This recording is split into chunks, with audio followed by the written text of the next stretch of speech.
Bueno, acá en esta nuestra última sesión, qué rápido pasó todo, ¿no? Hemos tenido varias semanas de intenso análisis y debate sobre, yo creo, como siempre digo, una de las instituciones que lamentablemente, hay que decirlo, lamentablemente va a tener vigencia y siempre controversia. Así que hoy, en verdad, yo espero escucharlos más a ustedes en esta última sesión.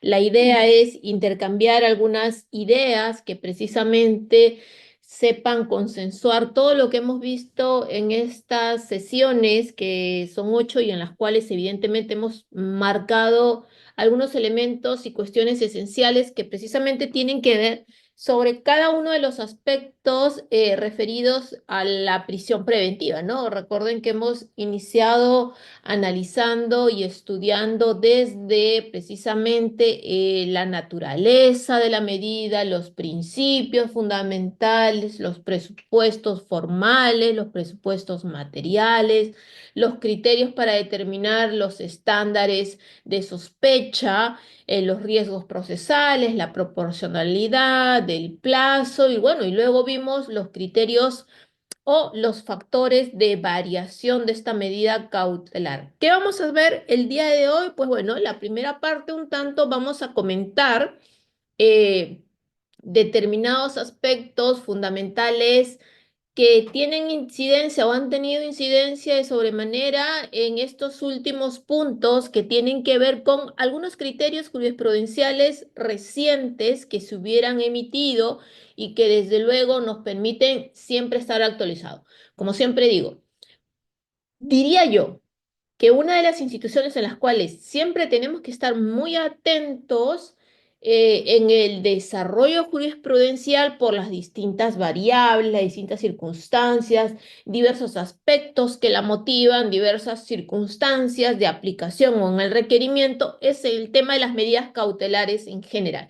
Medidas cautelares, como ustedes saben, son de carácter real, medidas cautelares de carácter personal, las propias medidas limitativas de derechos. Entonces, hoy, en esta primera parte de la clase, lo que vamos a hacer es ver diversos tópicos que para ustedes, desde luego, consideramos que puedan resultarle de vital importancia e interés porque establecen criterios, algunos nuevos, y en otros casos reafirman determinados pronunciamientos que ya hemos tenido, no solo del Tribunal Constitucional, de la Corte Suprema, sino también de las salas penales superiores y en algunos pronunciamientos de la Corte Penal Nacional. Entonces, hoy vamos a tener en esta última sesión este taller de jurisprudencia actual y relevante de la prisión preventiva y hemos seleccionado con el equipo algunos tópicos fundamentales que sin duda alguna nos van a permitir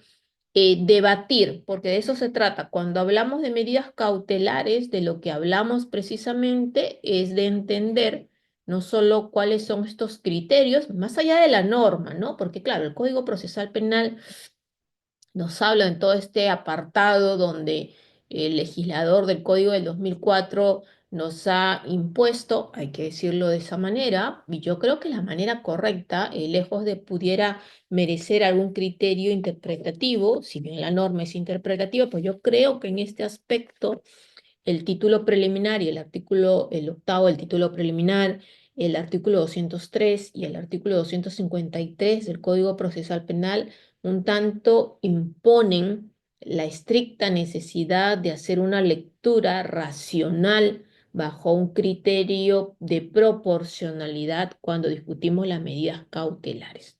Entonces, dicho sea eso, vamos a empezar con el primero de los tópicos que tenemos en cuenta cuando hablamos de algunos recientes criterios jurisprudenciales que desde luego tienen incidencia en la aplicación de la prisión preventiva. Y uno de los primeros, evidentemente, tiene relación con lo que está establecido en el artículo 268 del Código Procesal Penal. Y claro, nos estamos refiriendo de manera muy puntual a los presupuestos materiales que sirven para la imposición de la prisión preventiva y que desde luego lejos de la modificatoria que mereció con la emisión del decreto legislativo 1585, que como ustedes saben fue el que incorporó el literal D, y lo hablamos en una de las clases cuando precisamente empezábamos a analizar el tema de los presupuestos materiales, el literal de en puridad no es un presupuesto material, sino al contrario, o al menos desde mi perspectiva, es una causal de excepción o de improcedencia a la determinación de la probable aplicación de la prisión preventiva, porque como ustedes saben, lo que hizo el legislador al incorporar el literal de no es otra cosa, sino precisamente en establecer un factor de no aplicación de la prisión preventiva en los casos en los cuales estuviéramos haciendo referencia a supuestos de aplicación de legítima defensa. Por tanto, no es en puridad un presupuesto material, sino al contrario, es una excepción a la aplicación de la prisión preventiva, o mejor dicho, diría yo, a un análisis distinto y excepcional, ahí donde lo que se alega, obviamente se entiendo por lo general, a raíz de la postulación o la teoría del caso de la defensa, un supuesto de legítima defensa. En aquellos casos en los cuales no estemos hablando de un supuesto de legítima defensa, entonces sí diremos que los literales A, B y C constituyen presupuestos materiales. Bueno, dicho sea eso, entonces recordemos cuáles son estos presupuestos materiales de la prisión preventiva que por demás, conforme a la casación 626-2013 Moquegua, la tan nominada y siempre referenciada casación Moquegua, son los tres pilares fundamentales o de inicio del debate en la audiencia de prisión preventiva, que va seguida del debate, del análisis de los tres elementos del test de proporcionalidad, idoneidad, necesidad y ponderación en sentido estricto para tener como último de los elementos de debate el plazo o la duración de la prisión preventiva.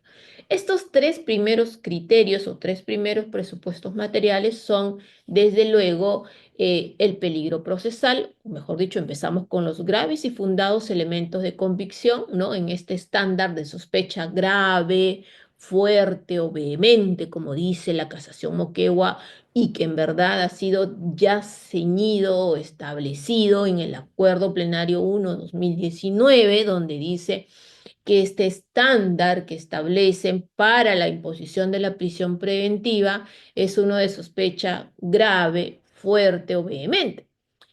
Claro, si nosotros revisamos el literal A del artículo 268 del Código Procesal Penal, hace referencia a fundados y graves elementos de convicción. Dice, ¿no? Que existan fundados y graves elementos de convicción para estimar razonablemente la comisión de un delito que vincule al imputado como autor o partícipe del mismo. Y recuerden, cuando hicimos la clase referida al cumplimiento de este primer presupuesto, hablábamos que por demás comprende cuatro momentos esenciales de discusión, o mejor dicho, de exigencia. Primero, que pueda establecerse, o mejor dicho, existir un hecho, ¿no? Obviamente, bajo un criterio de exigencia, el principio de imputación necesaria. Una segunda cuestión tenía relación en que este hecho tiene que tener relevancia penal. ¿Por qué? Porque, claro, precisamente el artículo 268A del Código Procesal Penal hace referencia a delito. Y claro, si yo voy a discutir una cuestión de prisión preventiva, desde luego tiene que reposar sobre la base de un marco fáctico que tenga relación con un hecho de relevancia penal. Por eso es, y yo creo que ya al menos mínimamente la línea jurisprudencial de la Corte Suprema como que ya se ha definido y lo que se establece es sí la posibilidad de discutir una cuestión de tipicidad ahí donde estamos analizando la prisión preventiva. ¿Por qué? Porque por simple lógica, desde luego, no puedes privar de la libertad a una persona ahí donde el hecho en materia de imputación no solo no tiene relevancia penal, sino que por demás pudiera estar exceptuada de esto por una causal de justificación, por una exclusión de responsabilidad, o sea, por determinados factores. Es decir, obviamente lo primero que tenemos que ver es los hechos en materia de imputación. Primero, como dijimos, hay un hecho por el criterio de imputación necesario, sino pues, ¿de qué me voy a defender? Epa, me quieres enviar a prisión, pero no me estás diciendo de qué hecho o por qué hecho, ¿no? Es como cuando la mamá nos quiere castigar. Castigado un fin de semana, sin salir de la casa. Bueno, ¿qué hice? Lo mínimo que uno pregunta, bueno, lo propio. Cuando estamos hablando, desde luego, de un requerimiento de prisión preventiva, lo primero que yo tengo que decir, un momento, ¿a razón de qué usted quiere privarme la libertad por 9, 18, 36 meses? Bueno, porque se le está imputando que usted supuestamente, en determinado periodo, bajo determinadas circunstancias, hubiera realizado determinada conducta que como usted, o comportamiento que puede ser a raíz de una acción o de una omisión. Bueno, ese hecho, desde luego, tiene que tener una base penal, una cuestión de relevancia penal. Por eso es que en este estadio, y a propósito, desde luego, del Acuerdo Plenario 1/2019, ya se ha establecido que es posible la discusión en la audiencia de prisión preventiva de la relevancia penal o de las circunstancias de tipicidad. Por alguna, ya inicialmente es cierto, teníamos una disparidad entre los criterios jurisprudenciales que decían de un lado no se puede analizar o discutir la tipicidad de los hechos en la audiencia de prisión preventiva y de otro lado que decían, bueno, no, sí se puede. Hoy en día, a partir del Acuerdo Plenario 1/2019 y a propósito de unas recientes sentencias casatorias, yo diría que ya se llegó a establecer mínimamente en consenso que sí es posible discutir y determinar precisamente de que cabe la posibilidad de debatir y determinar las circunstancias de tipicidad o atipicidad del hecho en materia de imputación. Y de la mano de ello, desde luego, yo creo que incluso el legislador, al momento de incorporar el literal D del artículo 268, que es este tema de la legítima defensa, nos está dando la razón en la determinación de esto, porque claro, si precisamente yo estoy alegando una causa de legítima defensa, que es uno de los componentes propios para, en este paso secuencial de la teoría del delito, pues bueno, me está diciendo, evidentemente sí que puedes determinar y sí que lo puedes analizar, ¿no? Un tercer punto que dijimos que dentro de este primer factor o primer criterio o presupuesto material se discute es que no solamente hablemos de un hecho, sino de un hecho de relevancia penal, sino que además esté sustentado en elementos de convicción. Pero elementos de convicción que, como saben, son estas fuentes de prueba, plasmados en actos de investigación, que desde luego se hubieran obtenido durante la etapa de diligencias preliminares o investigación preliminar, pero, que tiene que responder a determinados factores. Vale decir, estamos haciendo como un resumen de lo que hemos visto, ¿eh? Y de la paso vamos hablando de los criterios jurisprudenciales que estos elementos de convicción que yo fiscal hubiera obtenido durante la investigación preliminar hubieran sido obtenidos legítimamente, ¿va? No sin vulnerar derechos y que se hubieran estado corroborados conforme al artículo 158.2 del Código Procesal Penal. Pero además, como un segundo presupuesto y un tercer factor de los elementos de convicción contenidos en el artículo 268A es que tienen que tener, lo dijimos antes, de la mano es la determinación de estos estándares, y ahí vamos a hablar de los elementos de convicción precisamente, un estándar de sospecha grave, fuerte o vehemente. Ojo que cuando hablamos de los estándares no estamos hablando de un criterio cuantitativo. Es decir, es cierto cuando uno de los primeros motivos en los cuales ustedes pudieran analizar de los elementos de convicción que sirvieron, por ejemplo, para que se pudiera emitir una detención preliminar que nos habla de razones plausibles, dice el artículo 261, a diferencia de la sospecha grave en los elementos de convicción propios de una prisión preventiva, es cierto que cuantitativamente, es decir, numéricamente, tendrían que ser mayores los que sirven para sustentar un requerimiento de prisión preventiva a aquellos que sirvieron para imponer una detención preliminar. Pero el análisis, o mejor dicho, la determinación, si hablamos de un estándar, no debe de reposar o limitarse únicamente en esta cuestión cuantitativa, porque no es que tenga más, por ejemplo, más declaraciones o más documentales, no, a veces dicen los fiscales, colegas muy respetados, y dicen, bueno, mi decisión de detención preliminar está amparado en 87 elementos de convicción, pero ahora estoy pidiendo prisión preventiva porque tengo 150. Bueno, vayamos a ver. Y ahí viene el segundo factor, un factor de carácter cualitativo. ¿Por qué? Porque cuando hablamos de estándar, no estamos hablando de una cuestión de qué pesa más. Yo creo que eso sería un criterio sumamente crítico si vamos a reposar la posibilidad de que una persona vaya a prisión por eso. Yo diría que va por un factor cualitativo, porque no es que tenga más elementos de convicción. A mí me ha tocado discutir muchas audiencias de prisión preventiva. Claro, yo también lo primero que hago es ver este match, ¿no? Ey, ¿es lo mismo o no es lo mismo? Porque si no es lo mismo, desde luego me estás queriendo privar de libertad con prisión preventiva por 36 meses por un caso de organización criminal con los mismos elementos que corresponden a un estándar mejor, que es una cuestión de razones plausibles de la detención preliminar. Pero no se agota allí. Lo que les quiero decir es, lejos de, o más allá, mejor dicho, de limitarse a hacer este match y ver, porque lo primero que hay que hacer, si son los mismos o no son los mismos, es ver si es que no son los mismos, si hay más, si es que estos otros adicionales, que obviamente son los que han surgido desde el momento en el cual las personas están detenidas preliminarmente, hasta el momento, que por lo general son los 15 días que duran la detención preliminar, hasta el momento de requerir la prisión preventiva y disponerse la formalización y continuación de la investigación preparatoria, cualitativamente son más. Por eso yo digo, así hubieran 20, 30, 50 elementos de convicción más, hay que analizar.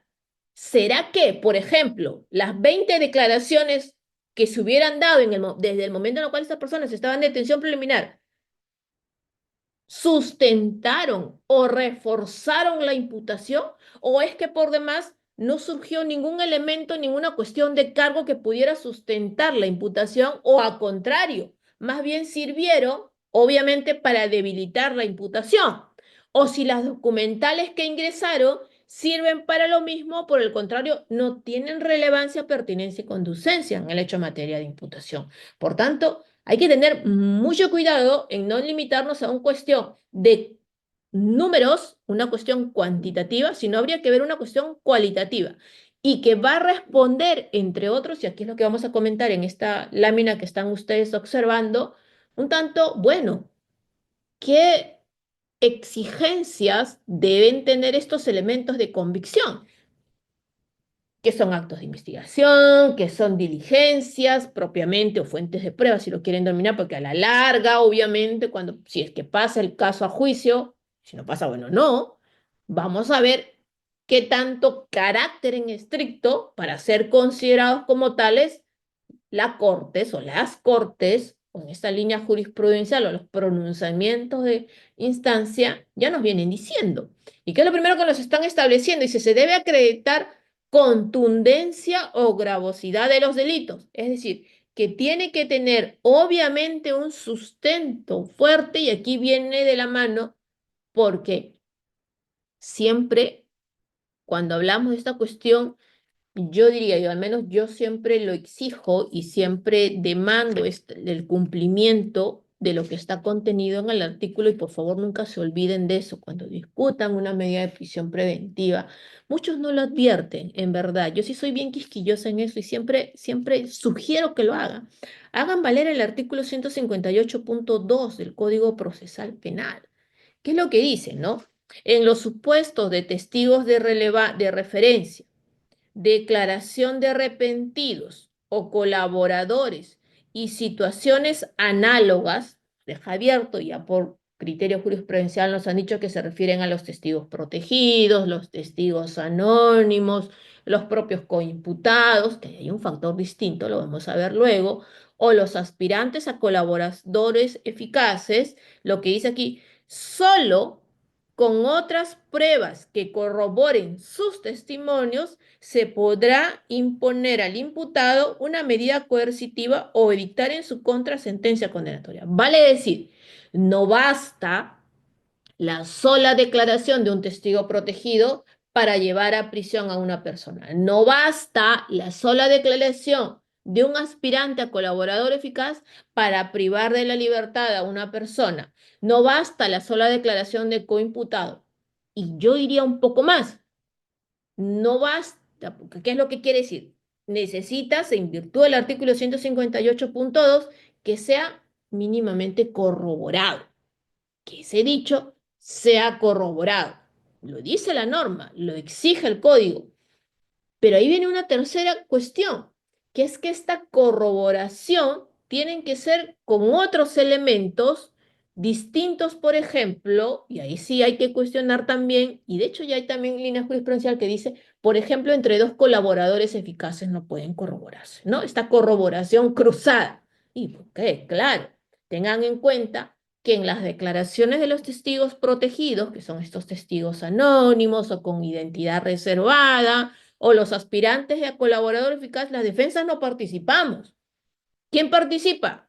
El fiscal, solito, con el declarante y el procurador a veces, si es que está personado, el actor civil, y las defensas no. O sea, no hemos tenido no solamente oportunidad de conocer que iba a declarar, quién es el que está declarando, cuestionar, contraexaminar, no han podido hacer nada. Entonces, simplemente en el momento del requerimiento nos anexan la declaración de esta persona. Entonces, mínimamente lo que se exige es esta cuestión de los contrapesos. Vale decir, en tanto no he tenido la posibilidad procesal, porque obviamente es cierto, se entiende acá a los testigos protegidos, a los colaboradores eficaces. Hay que protegerlos porque, digamos, a fin de que cautelen y den sus dichos correspondientes, por eso son procedimientos, no procesos, procedimientos de carácter estrictamente secretos y reservados para cautelar sus propios fines. Sin embargo, al momento de valorarlos, desde luego tienen que exigirse, cuando menos, una correcta y debida corroboración. Por eso es que incluso en este expediente 506-2023 de la Penal Nacional, de la Sala Penal Nacional, a propósito, este pronunciamiento se emitió hace poco menos de 2 meses, de un caso muy, muy sonado, y tiene referencia y tiene incidencia en que los elementos de convicción deben acreditar contundencia y gravosidad de los delitos, pero a que además tienen que ser convergentes y concomitantes, es decir, que tienen que estar referidos al marco de imputación central, al marco del cargo central. Por eso siempre decimos, ahora hay que ver, bueno, ¿qué corrobora? ¿O qué es lo que está corroborado? ¿No? ¿Qué es lo que está corroborado? El hecho central, el hecho de cargo central, que es el que precisamente motiva el requerimiento de prisión preventiva, o un hecho aislado, un hecho totalmente periférico, alejado del hecho central, que no necesariamente es el que se exige que tiene que ser corroborado. Pero además lo que se ha establecido es que si no se acreditan, ha dicho la Penal Nacional, los elementos de convicción, no se pueden examinar los demás presupuestos. Y esto es fundamental. ¿Por qué es fundamental? Porque claro, el cumplimiento de los tres presupuestos materiales que están en el 268 del Código Procesal Penal son graduales. Es decir, así como el test de proporcionalidad. Es decir, obviamente, si no hay el primer presupuesto material, vale decir, no hay los graves y fundados elementos de convicción en este estándar de sospecha grave, fuerte o vehemente, ya ahí no hay necesidad de ingresar al segundo de los análisis, es decir, la pena probable es superior a 5 años. Y si no hay esta, ya no hay la necesidad de ingresar a los riesgos procesales. Y si no hay estos, entonces no hay necesidad de ingresar al test de proporcionalidad. Y si no hay el test de proporcionalidad, esos tres elementos, la idoneidad, la necesidad y la ponderación, entonces ya no hay necesidad de ingresar a la determinación de la duración. Vale decir, el cumplimiento de uno lleva a analizar recién el segundo. Desde luego, en la audiencia se analizan y se debaten todos, todos. En la resolución judicial, sí el juez puede decir, bueno, si no se cumple el primero, pues ya no tengo necesidad de ingresar al segundo. Y por lo general, esto se da en las apelaciones. De hecho, este pronunciamiento del expediente 506-2023 surge a raíz de una apelación de un mandato de prisión preventiva que se le impuso a determinadas personas por 36 meses. Claro, y en apelación, y este es un caso muy importante, porque en este caso estas personas ahora se acostumbran, ¿no? Yo imagino que ustedes lo deben haber visto. Es saludable, ¿ah? Yo saludo esto de los fiscales, que ahora, por ejemplo, tienen como una dinámica, yo diría correcta, que va encaminada de la mano a respetar o a que no encuentren un cuestionamiento propio a que se hubiera estado generando indefensión por afectación del principio de imputación necesaria. Me explico. ¿Qué es lo que estoy haciendo ahora? Que para mí está bien, y yo creo que debiera seguirse esa línea. Por ejemplo, investigo o requiero una prisión preventiva, porque el requerimiento de prisión preventiva tiene que tener coherencia, consonancia con la disposición de formalización. Recuerden que si no hace un match, si no es lo mismo, cuestionamos, ¿no? No, el requerimiento de prisión no puede ir más de lo de la formalización. Pero es saludable lo que están haciendo porque lo que se está haciendo ahora es establecer, bueno, le imputo determinados delitos, lavado de activos, cohecho, peculado, criminalidad organizada, lo que sea. Pero además de establecer los tipos penales, lo que se está haciendo ahora es individualizar por hecho. Yo no sé si ustedes han visto esta práctica, pero yo creo que es saludable y ojalá que más fiscales lo hagan así. Y si son fiscales ustedes, por favor, yo creo que es bastante correcto o en todo caso recomendable. Se establece en hecho uno cuál es el hecho uno y cuáles son sus elementos de convicción y si es que tiene una particularidad en la calificación jurídica. El hecho 2 sus elementos de convicción. Hecho 3 hecho 4 hecho 5 hecho 6 hecho 7. ¿Qué permite eso? Orden en la imputación y sobre todo en la determinación del hecho imputado en carácter específico por cada uno de los imputados o por un grupo de imputados, pero que en la precisión se determine la participación de cada uno de esos. Entonces, por ejemplo, en este caso, 506/2023, creo que es de la Quinta Sala Penal Nacional, creo, cargo a checarlo, pero me parece que es la Quinta Sala. Dentro del análisis de los recursos que presentaron las defensas cuestionaron y dijeron, bueno, la prisión preventiva, por ejemplo, habían 10 hechos, hecho uno hecho 2 hecho 3 4 5 7, para fulanito de tal, se le imputó o se decretó la prisión preventiva por el hecho uno el hecho 5 el hecho 9 el hecho 10 se impugnó y se estableció. ¿Qué es lo que dijo la Sala Penal Nacional en este caso? Dijo, es cierto, de los 10 hechos, a esta persona se le impuso la prisión preventiva tan solo por 4 de los hechos, el hecho uno el hecho 5 el hecho 9 y el hecho 10. Veamos entonces solamente estos hechos, porque respecto solo a esos hechos se le impuso la prisión preventiva. De los otros hechos no se le impuso la prisión preventiva, o mejor dicho, el juez no determinó que hubieran suficientes y graves elementos de convicción para imponerle respecto a estos otros hechos el mandato de prisión preventiva. Se concentró en esos 4 hechos y se determinó al final que no tenían no solamente los elementos de convicción en grado de contundencia o de gravosidad, en este caso de convergencias y concomitantes, directamente corroborados, y por tanto determinó que si no se acreditaban con elementos de convicción, pues ya no había necesidad de analizar la gravosidad de la pena, mucho menos los riesgos procesales. Y ahí zanjó el tema y dijo, fundada la apelación, se revirtió y se impuso comparecencia con restricciones.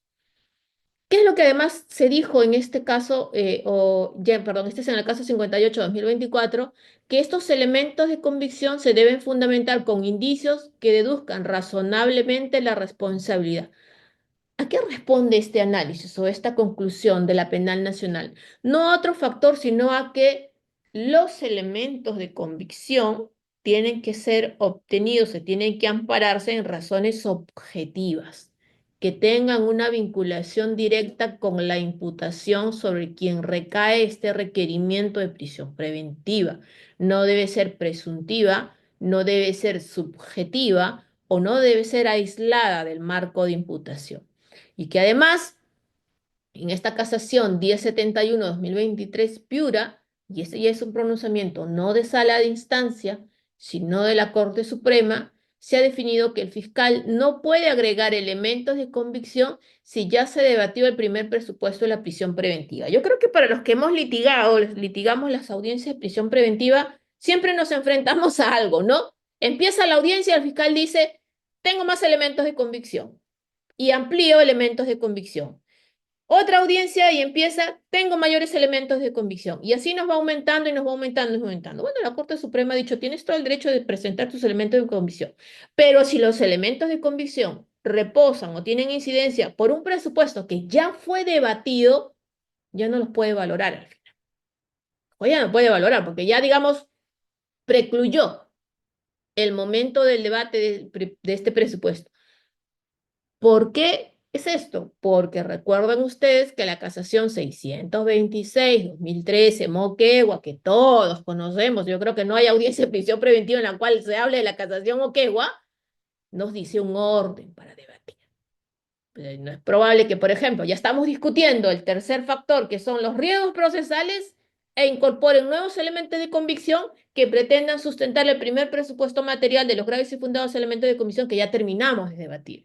¿Por qué? Porque desde luego este orden tiene encaminado a garantizar un correcto contradictorio y además un correcto contradictorio que no solamente sea secuencial, sino que sea concreto, puntual y preciso. Porque una de las grandes deficiencias que estamos teniendo hoy en día en las audiencias de prisión preventiva es que lamentablemente se están convirtiendo en un mini juicio oral. Estamos observando cómo la oralidad se ha dejado de lado y al contrario se está desnaturalizando y hoy en día tenemos un ritual, lamentable ritual, hay que decirlo con toda la crítica posible, de lectura. Y obviamente una audiencia puede obviamente uno reposar memoria porque claro, desde luego no tenemos toda la memoria como para poder estar aquí conociendo o sabiendo todo en este sentido, pero mínimamente desde luego lo que debemos de tener en consideración son factores que nos permitan a todos entender que la oralidad no es otra cosa, sino precisamente factores que reposan en cautelar el contradictorio. Si nos vamos a poner a leer todo el requerimiento de prisión preventiva y si vamos a leer todos los elementos de convicción, ¿qué va a originar eso? Audiencias de prisión preventiva que duren semanas, meses y que no solamente tenga un factor de dilación, porque van a demorar, sino que la situación jurídica de las personas entra a un estado de incertidumbre. Ejemplo, ¿qué sucede en los casos de las personas que enfrentan una audiencia de prisión preventiva con mandato de detención preliminar? Como saben, las detenciones preliminares duran máximo 15 días, ¿no es cierto? Dentro de las 48 horas de vencidas estas, se convoca a la audiencia y de hecho el código fue pensado para que una audiencia no dure meses ni semanas, dure un día, horas, ¿no? Entonces, si están las 48 horas, pero en el supuesto de que estas audiencias duren meses, ¿qué condición tiene esta persona que ya superó los 15 días, las 48 horas y está 5, 6, 7 meses enfrentando una audiencia de prisión preventiva limitada en su derecho a libertad? Porque se encuentra en la prefectura, se encuentra en los calabozos, se encuentra en las comisarías, no puede estar todavía en un penal, o sea, todavía no se ha decidido. Es decir, una persona que ya cumplió su detención preliminar no puede salir en libertad, enfrenta la audiencia de prisión preventiva sin posibilidad de salir en libertad, pero que todavía no tiene una prisión preventiva. Esta condición, desde mi punto de vista, pueden muchos discrepar de mi posición, obviamente, la academia es respetable, pero yo considero que esa detención es ilegal, porque no tiene sustento. No podemos fomentar estas detenciones sin sustento legal, porque están quebrando el tema de las 48 horas, o sea, no es posible que luego yo herede un caso en una apelación de una audiencia de prisión preventiva que demoró casi 7 meses. Entonces es imposible poder tenerle un sustento de carácter legal, pero también constitucional, cuando no convencional, a esta sola posibilidad. ¿Okay? Vamos al segundo de los presupuestos materiales. Estos son los elementos de comisión. Vayamos ahora a ver lo que sigue, la prognosis de pena. Claro, y la prognosis de pena está contenida en el artículo 268b, que como ustedes bien saben, hasta antes de la emisión del decreto legislativo 1585 era pena probable mayor a 4 años, ¿no? A posterior, con la emisión del decreto legislativo 1585 ya no es pena probable a 4 años, sino pena probable superior a 5 años. Pero además, por favor, cuando discutan prognosis y discutan de la mano después proporcionalidad, acuérdense, por favor, del 268A. El 268A, el artículo 268A, fue incorporado precisamente para tener en cuenta, yo diría, un factor o un criterio racional al momento de definir en qué situaciones o respecto de qué tipos penales o respecto de qué pena probable del tipo penal pudiera una persona ir a prisión provisionalmente, porque tengan en cuenta que el 268A, que ha sido incorporado al ordenamiento procesal penal, dice algo y que en verdad yo muy pocas veces veo que los colegas lo alegan. Disculpen, ya tengo que estar usando mi lente para estar leyendo, el celular me está matando la vista, como a muchos de ustedes, que también ya los veo con lente. Dice, en los delitos cuya pena sea no mayor de 7 años, 268B dice pena probable 5. Pero el 268B, perdón, que ha sido incorporado precisamente por este decreto legislativo 1585, nos abre un poquito más el panorama y nos dice, en los delitos cuya pena sea no mayor de 7 años, el juez aplica preferentemente la vigilancia electrónica, estos grilletes electrónicos, ¿no? Personal como medida coercitiva más gravosa.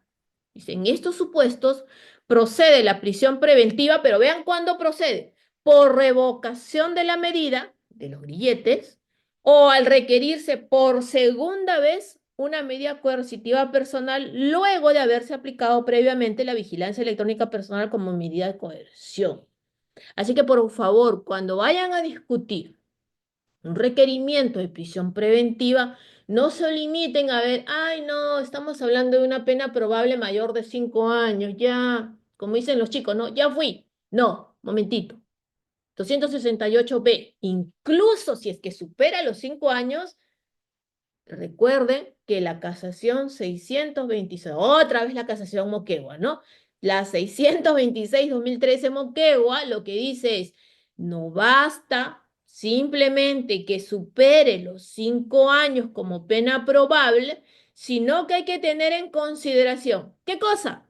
Hay que tener en consideración las circunstancias agravantes, las atenuantes, las causales de disminución o las causales de agravación de punición, porque incluso superando en su extremo de pena probable esta prognosis de pena a los 5 años, colusión desleal, por ejemplo, 384 del Código Procesal Penal, ¿no?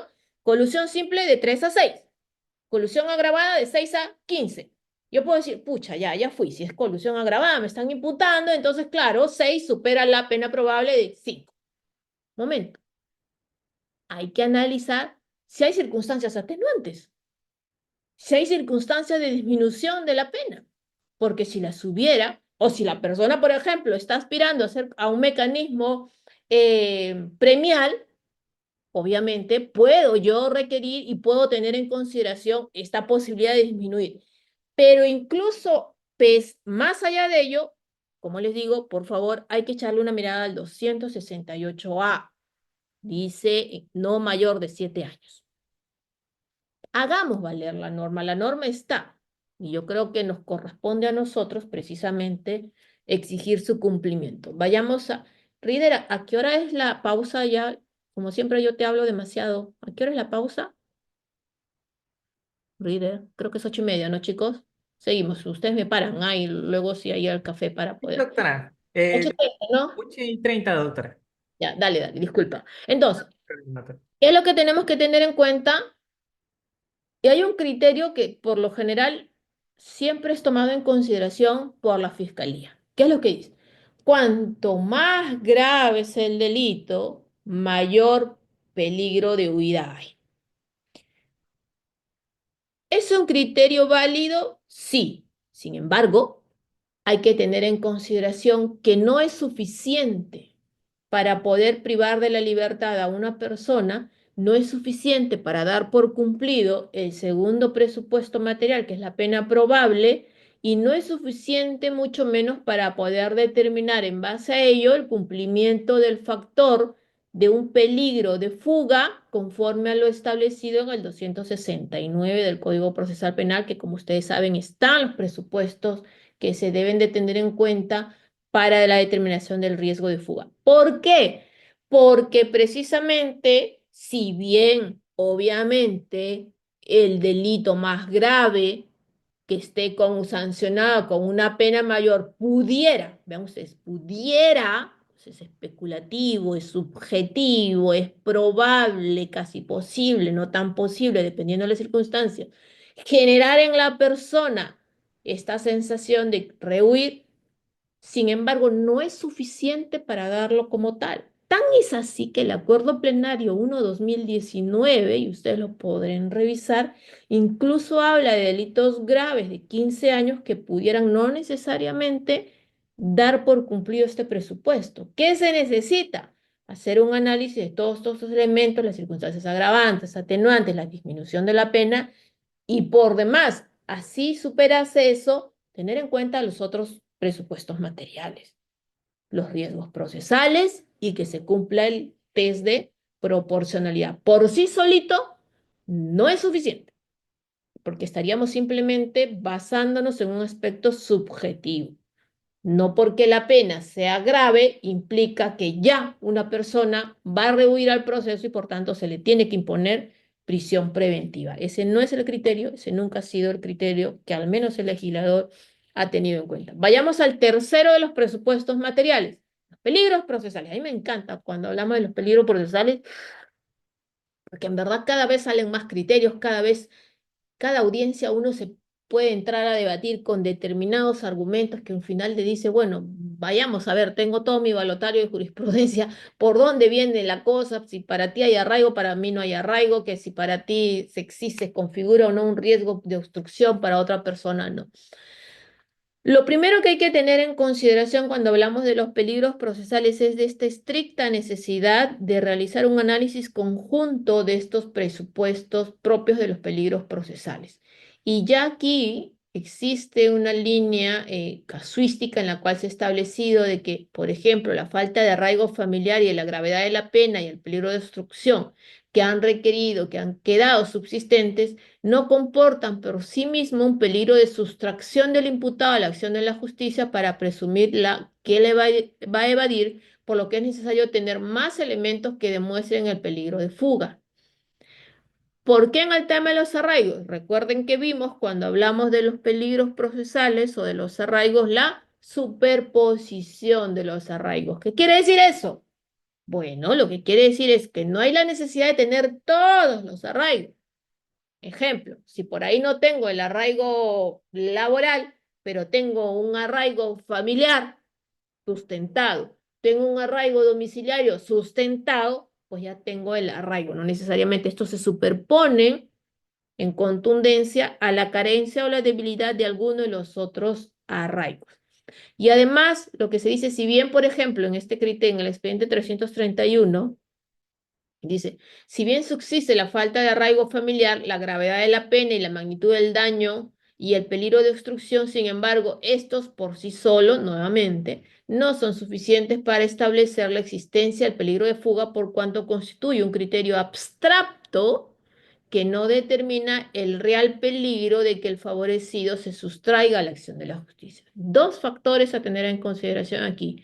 Además de este criterio de la superposición de los arraigos, el ya eliminado, dejado de lado, criterio de la exigencia de la calidad de los arraigos, ¿no? Recuerdan ustedes, antes nos exigían arraigos de calidad y luego se inventaron una calidad leve, una calidad intermedia, una calidad mínima y nunca al final uno sabía si estaba dentro del estándar de la calidad de los arraigos, que al final era una condición sumamente lejana y abstracta, ¿no? Porque como ya lo he dicho a la Corte Suprema en la Casación Ayacucho, la cuestión es no si hay una calidad mayor, intermedia, menor, leve o mínima o negada, sino que tienes arraigo o no tienes arraigo, que es lo que se tiene que determinar aquí en esta consideración.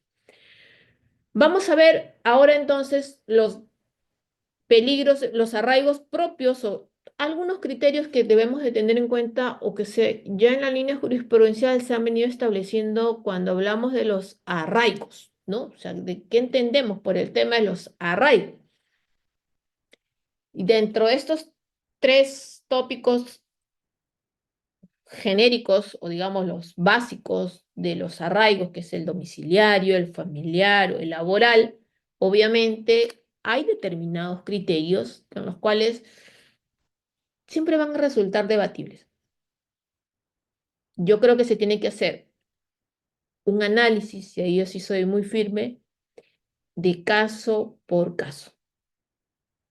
No podemos generalizar situaciones, sino que hacer un análisis puntual de cada una de las personas, porque cada una de las personas es un ente individual, es un individuo sobre quien solo él tiene una condición que se tiene que analizar y sobre la cual hay que determinar si tiene, en base a sus propias circunstancias o no, un determinado arraigo.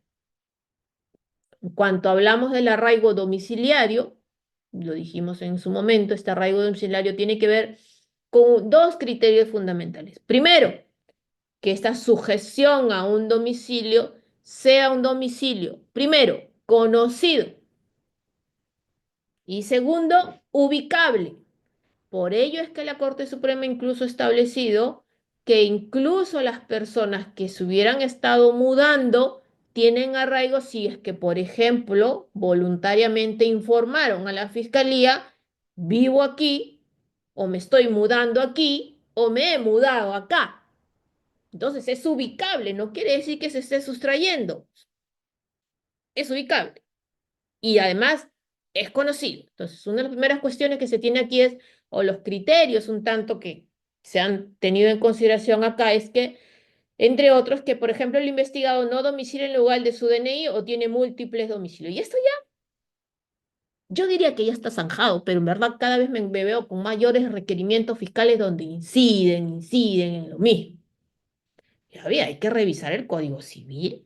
El artículo 33 y el artículo 35 del Código Civil nos invitan a entender, y el Código Civil es del 84, el 84 es, ¿no? O sea, entender que precisamente puede caber la posibilidad de que una persona tenga múltiples domicilios, ¿no? Se encuentra domiciliado, o sea, podemos tener esta posibilidad. Sin embargo, muchos de los requerimientos, incluso de detenciones preliminares y las propias decisiones, y desde luego los requerimientos fiscales, cuando no hay unas resoluciones que imponen prisión preventiva, sigue, en el menor de los casos, pero sigue diciendo, no tienes arraigo porque tu DNI está en tal lugar y obviamente domicilias en otro lugar.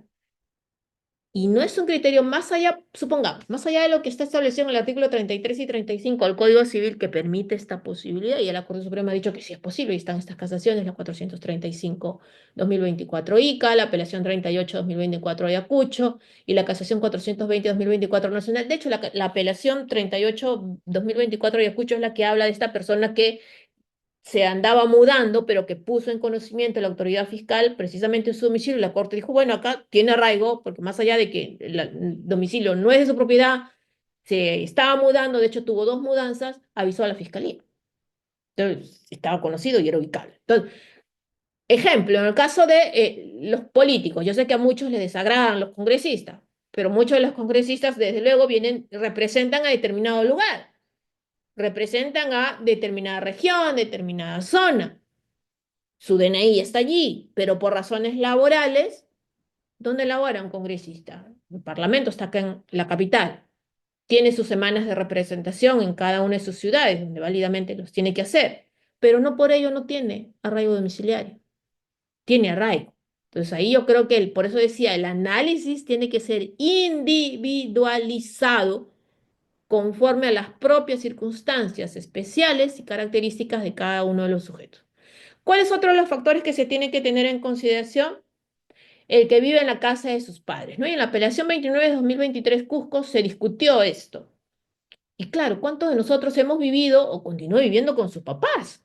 Pero no por ello no tenemos arraigo o no se ha tenido arraigo, ¿no? Y el mismo criterio en el tema del inmueble alquilado, ¿no? Que fue en la casación 631-2015 Arequipa.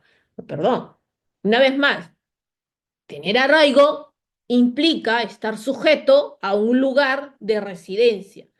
No existe la obligación ni el deber en ninguna parte, salvo que ustedes me digan que estamos obligados a tener una propiedad.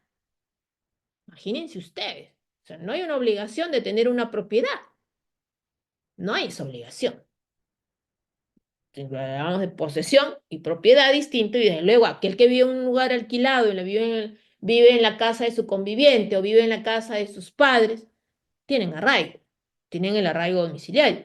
Claro, siempre y cuando sea conocido que vive ahí, sea ubicable en esta situación, que no sea una cuestión donde simplemente estoy poniendo vivo aquí cuando en verdad nunca vive, ¿no? Hubo un caso, creo que fue en la apelación 37-2023 nacional, donde en lo cual una persona había alegado que domiciliaba en determinada residencial y se hizo la constatación fiscal, fueron los fiscales a constatar el domicilio, pero el portero le dijo, pues esta persona nunca la he visto, no vive acá, no sabemos nada de él, y sí había dado una dirección simplemente para querer pretender sustentar un arraigo.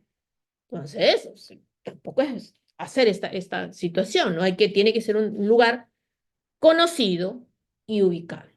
Y otro criterio es que el investigado el interno en un establecimiento penitenciario, ¿no? Y esto se marcó en este expediente 5-2023-1, que es de la Juzgado de Investigación Preparatoria Suprema, a raíz de la discusión del arraigo domiciliario de un expresidente, donde, bueno, la Corte dijo, bueno, el estar en un establecimiento penitenciario no te arraiga, ¿no? Esto es una condición de tránsito impulsada precisamente por la propia condición jurídico-procesal en la cual te encuentras, ¿no? Entonces eso ya un tanto está también superado. Vayamos puntualmente al arraigo familiar. Bueno, y el arraigo familiar lo que tiene que ver es obviamente que tengas esta sujeción a una familia, ¿no? Tener familia, tener personas con las cuales se puede hablar de lazos afectivos, como lo establece la apelación 38-2024 Corte Suprema, o el propio Estado civil, la condición civil, conforme se ha definido en la casación 754, 2022, Corte Penal Superior, o el tema, y aquí yo quiero entrar al tema de la edad de los hijos, ¿no? Que se definió en la casación 50-2020 Tacna. Una de las cosas donde yo más encuentro cuando debato requerimientos de prisión preventiva es que muchas veces se les pretende negar a las personas que tengan arraigo familiar porque sus hijos son mayores de edad. Entonces yo digo, a ver, ¿qué es lo que está en cuestión aquí? ¿Tener hijos, tener familia o que pese a que la tengas, sean mayores de edad o no sean mayores de edad? Pues, obviamente el arraigo tiene que ver con esta relación de lazos afectivos por una cuestión de consanguinidad o una cuestión de relación familiar. Una vez a mí un magistrado me preguntó en plena audiencia y me dijo, doctora, ¿y el soltero no tiene entonces arraigo familiar? Le digo, perdón, un momentito, yo tengo arraigo familiar, tengo mamá, tengo papá, tengo hermanos, o sea, mis abuelos dependen de mí, tengo sobrinos, me dijo, ah, ya, pero ¿y el viudo? Y bueno, ¿qué tiene que ver el viudo? El viudo también tiene arraigo, o sea, puede ser que el viudo tenga hijos, ¿no? O sea, bueno, quedó viudo, pero puede ser que tenga hijos. O sea, no neguemos, o sea, a lo que voy es, no es, definamos criterios que pudieran ser explicados cual regla a negar o acreditar determinadas circunstancias. Insisto una vez más, el análisis tiene que ser de manera puntual, particular, individual. Y en el tema de la edad de los hijos, yo creo que por el simple hecho de que una persona tenga hijos, pero estos sean mayores de edad, no dejan de tener un arraigo familiar. O sea, muchos de los que tienen hijos obviamente están en la universidad, están en el colegio, están en el instituto y dependen de él. Tiene arraigo, hay personas que dependen de él, ¿no? Entonces, cuando nos requieran estos temas de prisión preventiva y se niegan al arraigo familiar porque el hijo es mayor de edad, un momento no. Hay que acreditar que este hijo, así sea mayor de edad, depende de esta persona o mínimamente, y por favor, no solamente por una cuestión de dependencia económica, sino incluso también por un tema de dependencia afectiva. Es decir, puede ser que lo cuide, sí, yo no tengo pues para mantener a mi madre, pero resulta que mi madre es una anciana y yo la cuido. Yo la cuido, pues entonces estoy atenta a su cuidado, a su bienestar. Tengo a alguien que dependa de mí. Ahí está en esta apelación, creo que también fue la 37-2023 nacional, en la cual una persona se le negó el arraigo familiar, este misma de que había dicho vivo en tal residencial y el portero, desde el portero dijeron que no, tenía una madre, pero la mamá no solo no vivía con él, sino que por demás tampoco tenía una relación de dependencia. Entonces, lo que hay mínimamente es que establecer esta circunstancia. En el tema del interés superior del niño, aquí hay abundante jurisprudencia donde desde luego ya el Tribunal Constitucional, la Corte Interamericana de Derechos Humanos, la propia Corte Suprema y varios organismos de instancias o juzgados de instancias han establecido que, claro, ahí donde la persona contra la cual se está requiriendo prisión preventiva, se está imponiendo prisión preventiva, tenga hijos menores de edad, lo que hay que cautelar precisamente es el interés superior del niño, ¿no? Nosotros tuvimos un caso en el cual fue a prisión, heredamos un caso de una chica que había, madre soltera, que había ido a prisión con su hijo de menos de un mes y le cayó a la prisión en pleno COVID incluso, ¿no? Luego logramos su libertad por una variación de prisión preventiva, donde precisamente el juzgado y la sala lo que ponderó fue el interés superior del niño. Claro, o sea, el ambiente, el vivir en estas circunstancias no era posible. Y finalmente, familiares en el extranjero, ¿no? Acá hay esta apelación 18-2024 Supremo, en la cual, desde luego, lo que se analizaba en el tema de la ponderación o la superposición de los arraigos, y ahí habría que tener que ver precisamente estas circunstancias de ver cuándo esta persona tiene estos vínculos o no. Incluso en el caso de este ciudadano español que fue propio de la casación Arequipa, se llegó a determinar que no porque sea extranjero dejaba de tener arraigo familiar si es que su familia vivía con él, o sea, por razones laborales se habían mudado, creo que vivían, era de una mina, no me acuerdo, este ciudadano español y en la cual se le estableció, se le reconoció precisamente los arraigos en esas circunstancias. Vamos a seguir avanzando y sí, la idea es, bueno, por ahí también los participantes que me imagino con el interés académico que tienen propongan los temas, ¿no? Un tanto lo de lo que más siempre se ve en el litigio es prisión preventiva, medidas cautelares, reales, personales, la etapa intermedia, entonces los controles de acusación, ¿no? Yo creo que pudiéramos ver el próximo año hacer algo. Bueno, hablemos ahora del arraigo laboral, ¿no? Este tema del arraigo laboral y que también presenta este tema de problemas y también criterios hay de todo, pero ya ahí se van puliendo y yo diría, una vez más, un criterio, un análisis puntual. ¿Qué pasa con el tema del arraigo laboral? Pues bueno, lo del arraigo laboral tiene relación a esta sujeción a una fuente de ingreso que te sirva para la subsistencia propia o de tercero, ¿no? Mi familia, un familiar, mis hijos, mi esposo, mis padres, ¿no? Para, digamos, tengo que ver, yo no sé, por ejemplo, en un momento, me he puesto a analizar últimamente, Reader, qué pasa, ¿no? Por ejemplo yo tengo dos gatos, ¿no? Pasa algo, ¿en qué situación quedan mis gatitos, ¿no? Pues, ¿quién me los va a cuidar, Reader? Tú me los cuidas, ¿no? Si me voy de viaje por ahí, pero las personas que no tienen, por ejemplo, ¿cómo quedan sus mascotitas, ¿no? Hay un arraigo de mascotas, no hay ningún arraigo de mascotas, pero están dependientes. Yo creo que es una categoría para quien puede resultar muy peculiar la situación, pero tienen estas circunstancias, ¿no? Arraigo laboral. Sí, claro, lo que requiere hay una distinción aquí o un cuestionamiento de se decía, no tienes trabajo formal, por tanto no tienes arraigo. Ay, pensemos, ¿cuál es el nivel de informalidad que tiene incidencia en nuestro país? En un tema laboral. Yo diría que el índice de informalidad es alto aún, ¿no es cierto? Es altísimo, está diciendo Susana. Claro. Y entonces, si ese va a ser el estándar o el baremo de decir, bueno, yo tuve un caso, por ejemplo, que dio lugar, debe estar por aquí, que una casación que no se pudieron establecer, precisamente la casación 1445-2018 nacional, que fue una que nosotros defendimos a nivel de la Corte Suprema, se le había establecido a un joven, era un joven abogado, era abogado, conciliador y árbitro, se le decía, no tienes arraigo laboral porque no estás en planilla. No, perdón.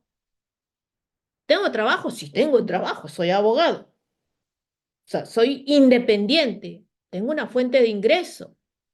tengo ingresos como abogado, tengo ingresos como conciliador o árbitro, no sé qué era, pero no estoy en planilla, es cierto. Entonces lo que la Corte dijo, lo importante aquí es ver que tengas esta fuente de ingreso y que tengas esta dependencia laboral. No necesariamente las circunstancias, obviamente, de ver si eres formal o informal o un tema de si estás o no en planilla. Claro, como bien dice Roger, desde luego, si yo soy independiente, tributo y ahí estoy acreditando, ¿no? Tributo, pago mis impuestos, tengo mis declaraciones juradas, soy prico, la SUNAT nos deja en depresión absoluta todos los marzos, al menos a mí me pasa, en verdad termino pensando que trabajo solamente para el Estado y se va todo allí en el tema de impuestos, como muchos de ustedes, y claro, pero tengo un arraigo laboral, por más independiente que sea, por más que pueda o no estar en una planilla, o por más circunstancias en las cuales, pero me sirve como fuente de ingreso para poder darle subsistencia y mantener a mi familia. Lo que sí un tanto ha entrado en cuestión, dice Roger, ¿cómo demuestro en el tema de lo informal? Ahí hay que tener, yo me pongo a pensar a veces en los taxistas, ¿no? Los señores que hacen los Uber o los Uber está registrado, al menos presentar el tema de los registros, pero los amigos taxistas muchas veces no están en estos aplicativos, taxean, digamos, en su propio coche o algunos alquilan su propio coche. Insisto, somos un país muy informal todavía en estos temas, ¿no? Me pongo a pensar también por ejemplo, la casera del mercado. Mi casera del mercado todos los días la veo ahí. Bueno, les miento, yo casi como que no voy mucho al mercado, ¿no? Pero, o sea, hay la casera, vende todos los días, tiene el puesto, tiene un trabajo. Entonces, pensemos, por eso digo, ¿cómo lo acredito? Bueno, pues como me pongo a pensar en el tema de la cajera, no sé, hagamos un tanto todos los pescadores artesanales, lo como dice Jorge, ¿cierto? Pero tiene un trabajo. Lo ven sus colegas, lo ven los vecinos, lo ven los caseros, lo ven todos. Ah, puedo dar muestra una declaración jurada, quizás, ¿no? Los agricultores, como dice Kelly. Cierto. Yo tuve un tema, me haces acordar, Kelly, claro, tuve un tema en el cual a una persona se le negaba, por ejemplo, esta cuestión y era agricultor arrocero en el norte, Tumbes creo que era, y lo acreditamos con fotos que tenía desde hacía muchísimo tiempo, donde precisamente daban cuenta que se dedicaba a esto, ¿no? Se dedicaba a la cosecha de los arroces, a todo el tema de los arroces, y claro, pues no era una parte de una empresa y todo, pero se hicieron declaraciones juradas de los vecinos, de toda la gente, las mismas personas a las cuales le vendía, y mínimamente como para decir, bueno, sí, se conoce que se dedica a esto, ¿no? Para poder verlo. Me pongo a pensar, claro, el músico eh, hace sus conciertitos, va a las tabernas, a los bares, o sea, yo por eso insisto, es muy complicado, ¿no? Pero pues tienen un ingreso, se dedican a eso. Los cómicos ambulantes, ahí está, Luis Guillermo. Todos los días están en la plaza. O sea, pudiéramos decir que esas personas no trabajan, no tienen un tema de ingresos un poquito complicado, ¿no? Eh, claro, son informales, no les vamos a exigir un tributo, ¿no? Imagínense, pues, ¿no? Bastante visto. Mira, Carlos, ¿no? Nos pone otro ejemplo, los lustrabotas. Ah, claro, quizás le pagan, creo que se paga al municipio algo, ¿no? Un sol, 2 sol, creo, a los que limpian los carros también, a los que cuidan los carros, ¿no? Es que, insisto, tenemos una sociedad tan particular, tan informal todavía, con muchas situaciones socioeconómicas todavía muy débiles allí, pero yo insisto en hacer un análisis muy particular, porque estas personas, quieras o no, claro, los emolienteros, mi casero, Olguita, mi casero el emolientero, que todos los días ahí mi emoliente, yo cuando salgo de nadar me tomo mi emoliente tempranito, calientito, o sea, y todos los días está desde las 5 de la mañana. Y está ahí, se dedica, tiene su puestito, muy limpio, y ahora todos con su yape.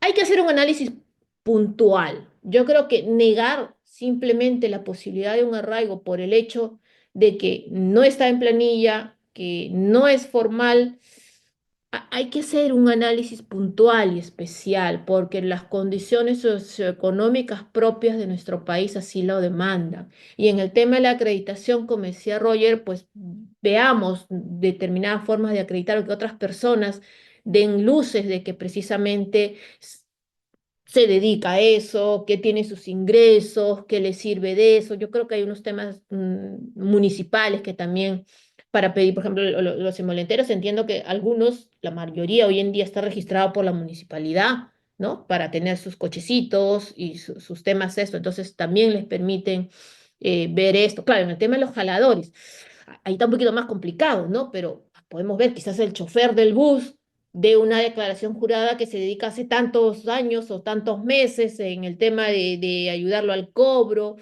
Es que cada situación es muy particular, es muy particular de acuerdo a lo que nos vemos. Sería muy bonito, mira, vamos a hacer ese análisis. Claro, como no conozco casos puntuales, déjenme decirle de estas circunstancias, cómo han reaccionado, cuáles han sido los criterios que se pudieron haber diseñado en estas cosas. Lo más probable de quizás sean que les hayan negado los arraigos, ¿no? Pero echémonos a pensar, ¿será posible negarle un arraigo al taxista, al emolientero, al casero del mercado que por años viven allí? eh, no, como bien dice Jaime, ¿no? El pobre no se va del lugar, o sea, por una condición humilde que pueda tener uno, no es un criterio de que te vas a escapar. Y recuerden que también hay el otro lado, ¿no? Tiene mucho dinero, se va a fugar, ¿no? Porque tú eres pobre, también te vas a fugar.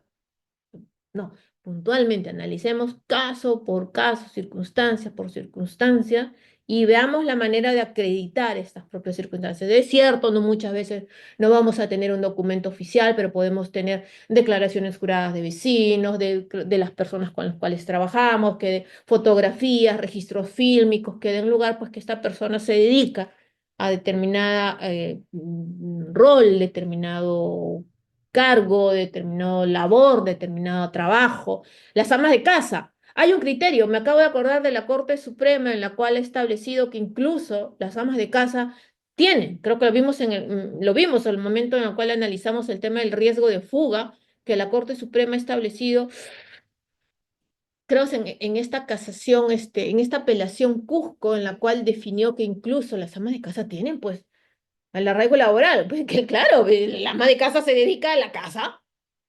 Y la ama de casa pues, realmente a veces no cobra un honorario, no recibe, pero tiene una labor fundamental por demás en nuestra sociedad, ¿no? Entonces, incluso esos puntos, se me acabo de acordar, creo que es la apelación 27, 29/2023 Cusco, donde es una multiplicidad de personas y una de ellas precisamente se le negaba el tema por precisamente ser ama de casa, ¿no?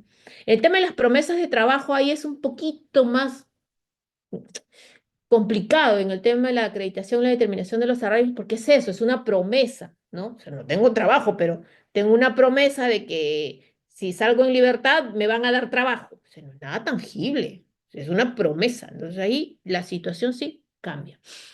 El que pierde su trabajo a causa del proceso. Ya también ahí en la casación 435/2024 ICA se ha establecido que precisamente esa sola circunstancia de pérdida pues no te hace o no te elimina de por sí la condición del arraigo, ¿no? O esto que dice, no, no tienes arraigo porque tú resulta que trabajas en la empresa que está haciendo materia de investigación o que es agraviada del proceso. No, tengo trabajo.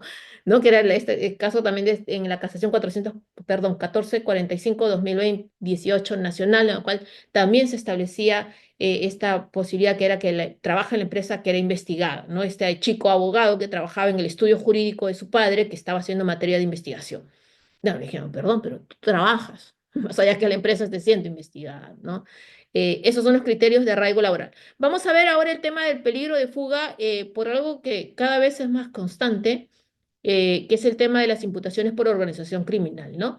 Ya la Corte Suprema en la Casación 197/2024 nacional ha establecido que la sola pertenencia a la reintegración a este tema de la organización criminal no de por sí implica o supone un riesgo de fuga, sino que esta no solamente tiene que estar vigente y operativa, sino que por demás y aquí ha sido muy estricto, y este es el factor, diría yo, importante, que también está plasmado en el Acuerdo Plenario 1/2019, es que se tengan que identificar aquellos criterios que precisamente hagan ver que esta supuesta organización criminal va a ser posible objetivamente la fuga de la persona. No basta decir, por ejemplo, es una organización criminal transnacional y por tanto se va a fugar, perdón. Si es transnacional, ¿quiénes están afuera? ¿Cuáles son los medios que precisamente están en el extranjero? ¿En qué parte del extranjero? ¿Y cómo así estás deduciendo que pudiera fugarse?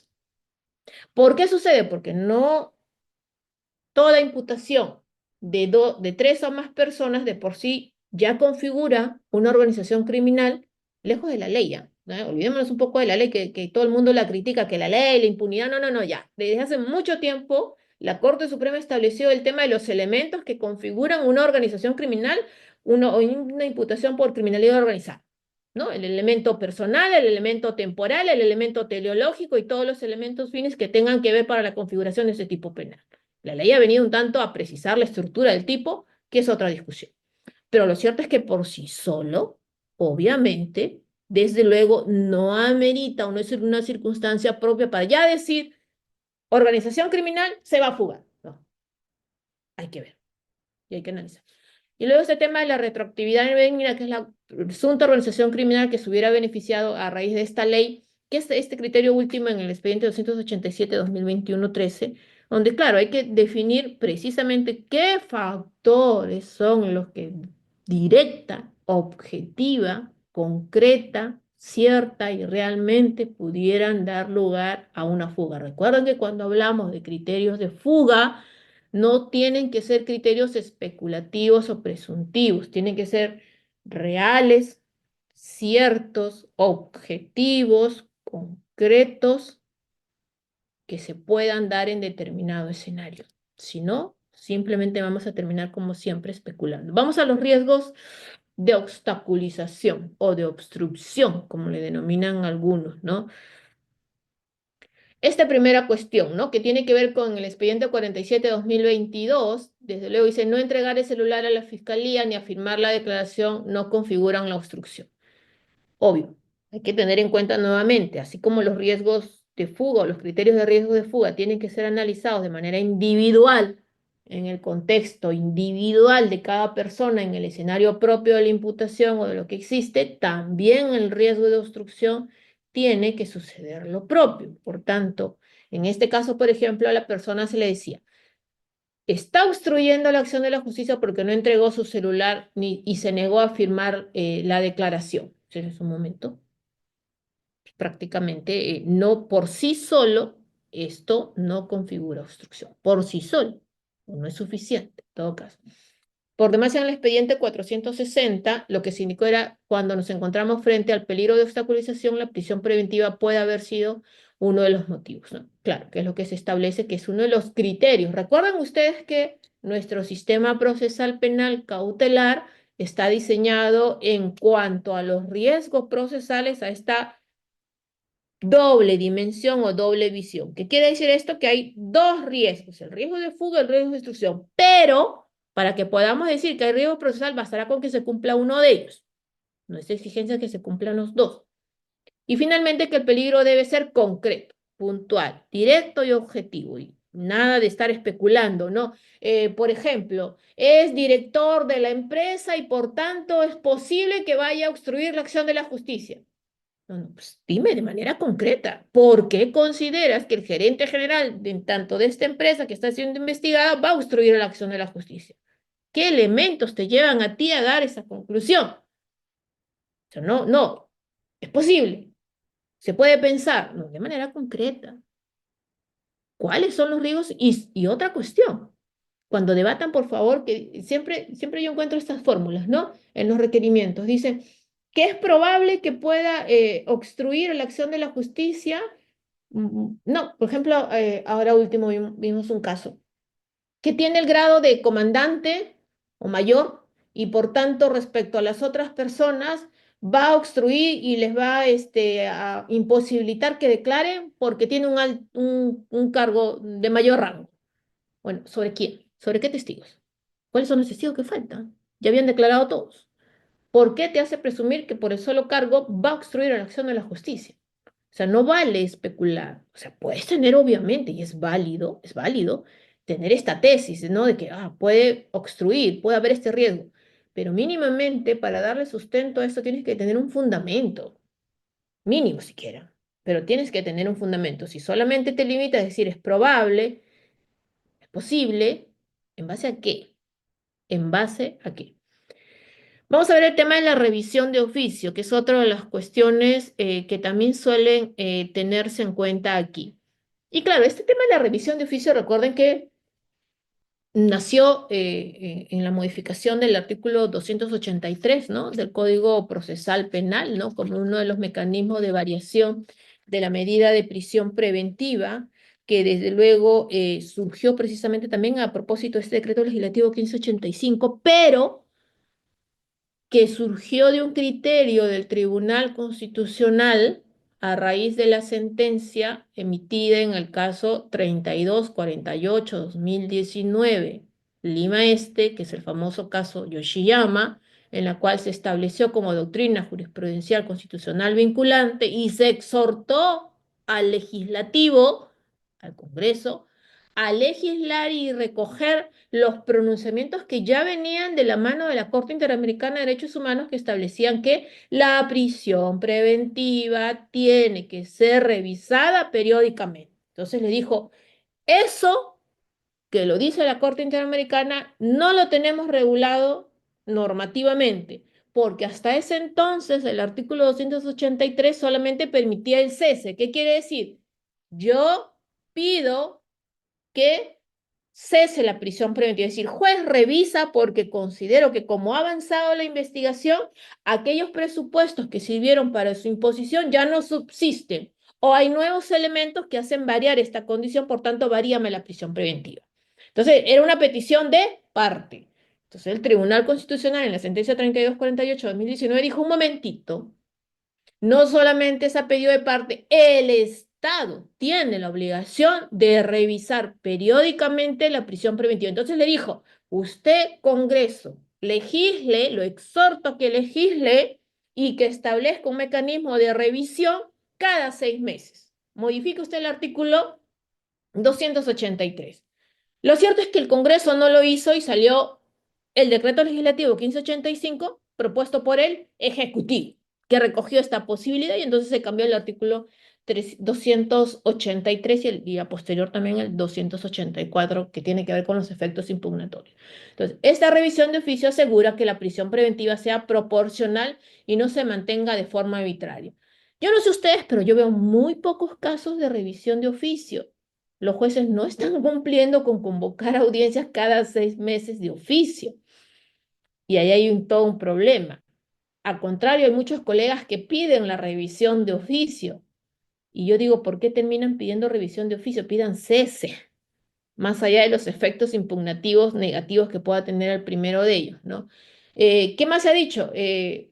¿Cómo se somete la revisión oficiosa en la apelación 32-2024 de la Corte Suprema? ¿No? Tanto determinadas pautas conforme al 283 y la hipótesis de una revisión de oficio vino de la mano también de esta apelación 32-24 Corte Suprema, en la cual se definió precisamente que hay que partir por este criterio de análisis de temporalidad. Recuerden que todo surge a partir de dos principios fundamentales de las medidas cautelares, ¿no? La provisionalidad y la temporalidad, ¿no? Está bajo la regla este, de la variabilidad de las medidas coercitivas personales. Entonces, el supuesto es que la base sobre la cual se dispuso la medida cautelar ha variado y la hace insubsistente. Entonces, esa es la condición mínima que debemos de tener en cuenta. Vayamos al cese. El cese, que también está regulado en el artículo 283 del Código Procesal Penal,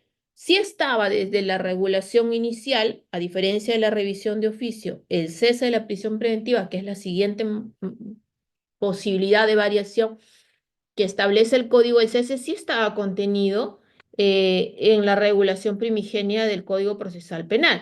Y claro, para el tema del cese también tiene consonancia con el paso del tiempo, que es decir, vamos a ver si los factores que determinaron se mantienen o no.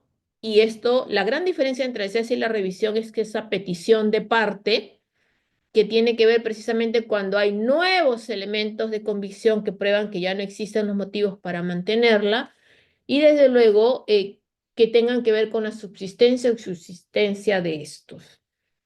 Cuando hablamos de nuevos elementos de convicción, habría que tener en cuenta que no se refieren únicamente a los que la defensa pudo haber postulado como actos de investigación, sino que los nuevos elementos de convicción se refieren a los que hubieran surgido de la investigación en sí. Me explico. Puedan ser que hubieran sido surgidas de diligencias o actos de investigación dispuestos por la fiscalía, propuestos por el actor civil o propuestos por la defensa, pero que en puridad son nuevos elementos de convicción que hacen variar la situación primigenia que llevó a prisión a esta persona. Un tercer punto de diferencia aquí es que el efecto de la impugnación, que yo diría que si empezamos a exigir la regla general de impugnación contenida en el artículo 405, no hubiera tal diferencia. Pero el 284 del Código Procesal Penal establece una diferencia en la impugnación de la revisión de oficio y el cese. ¿Qué dice? Recuerden que vimos.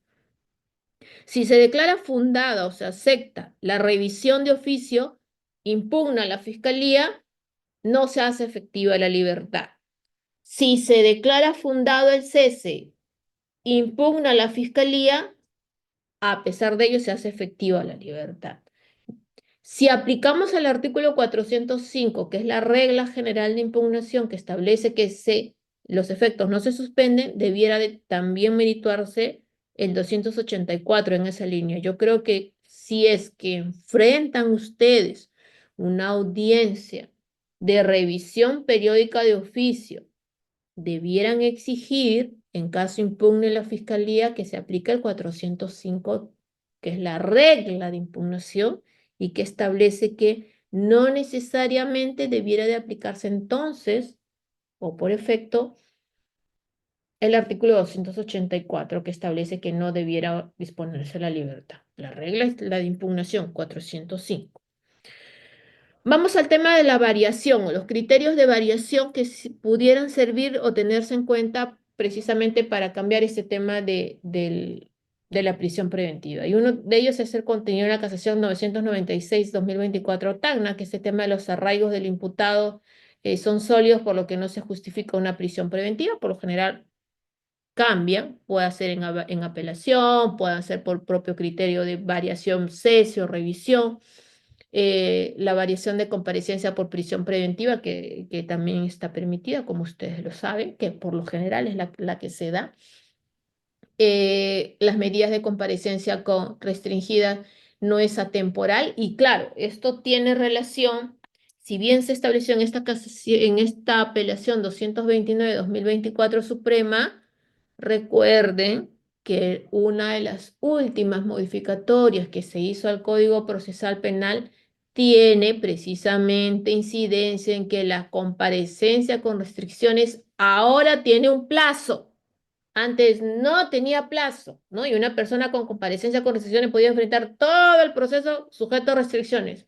El legislador acaba de modificar el código dicho, tiene un plazo. ¿Cuál es este plazo? El mismo plazo que se establece en el 272, que es para la prisión preventiva. Vale decir, procesos simples, 9 meses, procesos complejos, 18 meses, procesos de criminalidad organizada, 36 meses, ¿no? Entonces, ahora hay un plazo, así que si por ahí tienen algún caso en el cual está la persona con comparecencia con restricciones y ya superaron cualquiera de estos plazos, pues pidan que cesen.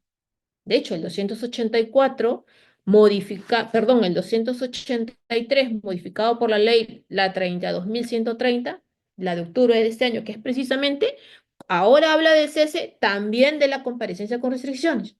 Caso Vizcarra, así es Jaime, caso Vizcarra, ha sido uno de los primeros que se ha beneficiado con esta norma. Pero bueno, la ley es para todos. La ley es para todos, así que se aplica en ese sentido. Y hay que hacer mención. Muchos han olvidémonos del personaje. Olvidémonos del personaje. ¿Ok? Yo quiero hacer aquí una reflexión. El problema no está en volver a temporal nuevamente la comparecencia con restricciones o que no tenga plazo. Ese no es el problema y decir, no, cambiamos la norma y que no tenga plazo. Ese no es el problema. ¿Saben qué debemos de exigir? Que los procesos terminen rápido. Eso es lo que tenemos que exigir, no que las cautelares no dejen de tener plazo. Creo que ahí estamos confundiendo el tema. Vamos a uno de los puntos finales que tiene que ver con la motivación. Y en el tema de la motivación, puntualmente ya lo que la Corte Suprema, el Tribunal Constitucional, un tanto ha definido es cuando hablemos de prisión preventiva, y léanse en verdad. Sí, el precedente vinculante en la sentencia 3248-2019 de Lima Este es el precedente de Yoshiyama, motivación.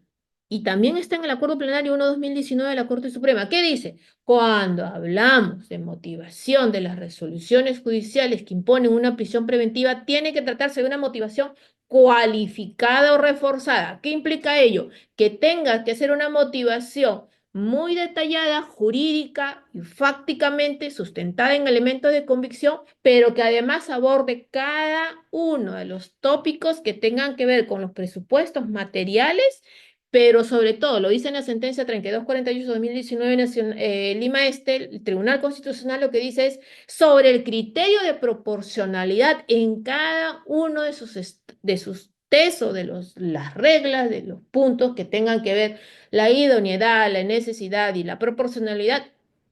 Incluso va más allá y dice también el plazo y de sobremanera la racionalidad y la proporcionalidad del plazo. Entonces, tengamos en cuenta. Vamos con la prolongación, que es el penúltimo de los temas que vamos a ver ahora. Claro, con el tema de la prolongación, una cuestión central, y a mí, yo acabo de debatir una prolongación de prisión preventiva y hoy día la sala nos dio la razón disponiendo la libertad de una persona a quien defendemos. Cuando hablemos de prolongación o discutamos la prolongación del plazo de la prisión preventiva, partan por esta máxima, por favor.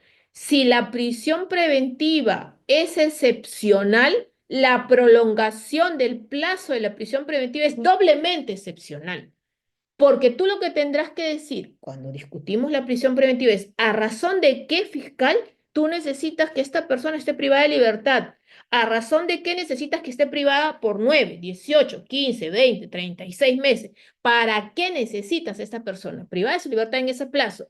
Y entonces cuando discutes la prolongación de este plazo inicial, tú le tendrás que decir, bajo este criterio de doble excepcionalidad, a razón de que necesitas más tiempo mantener privada a esta persona, y ahí tú tendrás que analizar si el tiempo que inicialmente lo tuvo fue correctamente aprovechado. Y una de las primeras cuestiones que tendrás que analizar es la diligencia del fiscal en la dirección de la investigación. Porque lo que sucede muchas veces es que 36 meses, 18 meses, 20 meses, la persona está presa, llega al penúltimo mes, la penúltima semana, hoy recién me acuerdo, va a vencer el plazo. Necesito 100 testimoniales, necesito pericias, recién me acuerdo de todo. No, perdón, tuviste todo el tiempo. La falta de diligencia en eso no es motivo para prolongar la prisión preventiva de una persona. De hecho, eso ha sido uno de los factores en esta resolución que acabamos de lograr hoy día en apelación. Entonces, debamos de tener en cuenta. Y otro criterio que hay que tener en cuenta es la definición de eventualidad. Porque, por ejemplo, en este caso que les estoy comentando, el fiscal aducía que como estamos en etapa intermedia y él había deducido un requerimiento mixto, entonces el extremo de sobreseimiento, él no podía prever que el juez podía discrepar y entonces eso iba a hacer que vaya al fiscal superior para que decida si confirma o no el sobreseimiento, que al final se lo rechazó y le ordenó acusar, entonces se extendía el plazo y por tanto necesitaba más plazo. Perdón, esa causal sí era previsible. Tan era previsible que normativamente se establece esa posibilidad. O sea, ¿no es cierto? Entonces, la sala también rechazó esta cuestión. Vamos con el último de los puntos, que es el tema del requerimiento. Y ahí con eso acabamos y quedo atenta para los últimos 15 minutos si tienen alguna pregunta, aunque Reader tiene que hacer el sorteo de los libros. Y una cuestión tiene que ver con esta mala praxis, ¿no? Siempre estos clichés, este tema, por ejemplo, la policía hace su trabajo y los jueces lo liberan, ¿no? Que ya un tanto se ha dicho que este es un estribillo que se tenga en cuenta aquí, como se alegan que se repite en la presentación de una pluralidad de sujetos como una banda o una organización criminal. ¿A qué vamos con esto? Los requerimientos fiscales, así como las resoluciones judiciales de prisión preventiva y los requerimientos fiscales conforme al artículo 122.5 del Código Procesal Penal, también tienen que estar debidamente motivados. Tan es así que la casación 626-2013 Moquegua parte por exigir, en reconocimiento del artículo 122.5 del Código, que los requerimientos fiscales tienen que estar debidamente motivados y el Tribunal Constitucional ya ha establecido que la garantía contenida en el artículo 139.5 de la Constitución, que es la garantía de la debida motivación de las resoluciones judiciales, es extensible también para los fiscales porque los fiscales requieren, ¿no? Y en tanto requieren, tienen que fundamentar. Tú no puedes ir a una audiencia donde vas a debatir una prisión preventiva si el fiscal no te dice razón de qué quiere privar de la libertad a una determinada persona. Te tiene que plasmar todos sus fundamentos para permitirle el derecho de defensa, para permitir un correcto contradictorio, para permitir una correcta brindar información de calidad al juez que le permita decidir de manera correcta y que le impida empezar a hacer formulación de oficio ahí donde del debate no hubiera surgido eso. Entonces, mi querido amigo Reader, esa ha sido una de las últimas láminas, de hecho es la última lámina que tenemos, y yo quedo atento si hubiera alguna pregunta, alguna duda. Tienes que hacer el sorteo además, por favor, no podemos acabar sin que hagas el sorteo. Y de mi parte, pues bueno, muchísimas gracias. En verdad, han sido 8 semanas maravillosas en las cuales hemos estado debatiendo, compartiendo con ustedes. Veo que Juan Francisco ha levantado la mano, Jack también, que ya bajó, por si por ahí tienen alguna pregunta. Adriana también, entonces Jefferson y ahí Aníbal y Camilo y ya veo varias manos arriba. Entonces, bueno, Reader, lo que tú digas. Muchas gracias, doctora. Antes de iniciar con la ronda de preguntas, estimados colegas, y ya saben la modalidad, tener activo su cámara. Una pregunta, sé preciso, por favor, al tema. Tenemos unos 10 minutos máximo para la respuesta. Por favor, pregunto la pregunta precisa, ¿sí? Gracias, estimado Juan Francisco. Adelante. Juan Francisco, ¿puedes activar tu audio? Bienvenido. Muy Una buena pregunta. noche con, muy buena noche con todos. ¿Me copian? Adelante, por favor. Doctora Juliana, muy buenas noches. Gracias por su exposición. Mi pregunta es, doctora, ¿nos podría mostrar un ejemplo en el deber de ser, en la exposición que usted hizo en una lámina, hubo dos palabras importantes que eran, deben ser convergentes y concomitantes. ¿Entendemos bien que en la parte de derecho convergentes se aplica la norma y concomitantes si es culpa o dolo? ¿Nos podría dar un ejemplo en estos procesos en la prisión preventiva? Gracias, doctora Juliana. Gracias, Juan Francisco. Y justo con el tema en esta resolución, es una resolución en apelación en sala, precisamente lo que se incidía era que estos elementos de convicción tengan incidencia en alguno de los elementos del tipo penal. ¿No? Porque claro, no vale esgrimir una circunstancia ajena, como sin disminuir obviamente o sin perder de relevancia este factor de lugar o de dónde se celebró el contrato o en qué fecha se celebró el contrato. Sí, es importante, ¿no? Pero claro, lo que un tanto se ha establecido que en este detalle o en esta precisión que va a sustentar este elemento de convicción tengan tengan en cuenta lo siguiente, Juan Francisco, como ustedes cuando diseñamos la teoría del caso, ¿no? Estos tres elementos, fáctico, jurídico, probatorio.